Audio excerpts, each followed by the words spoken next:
येवला शहर पोलिसांनी गोरक्षकांच्या मदतीने येवल्यातील स्वामी मुक्तानंद विद्यालयासमोर मोठी कारवाई करून 18 ते 20 गोवंशांची सुटका केली आहे। संगमनेरहून मालेगावच्या दिशेने 18 ते 20 गोवंश कत्तलीच्या उद्देशाने घेऊन जात असल्याची गुप्त माहिती येवल्यातील गोरक्षकांना मिळाली होती। या गोरक्षकांनी तत्काळ येवला शहर पोलिसांची मदत घेत हा ट्रक अडवला।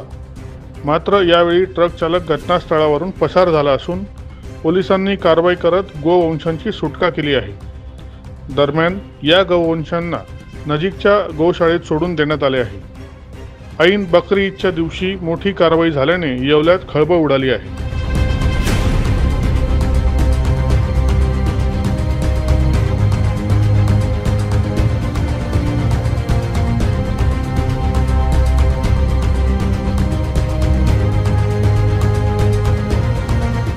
दैनिक भ्रमरसाठी प्रतिनिधी दीपक सोनवणे, येवला।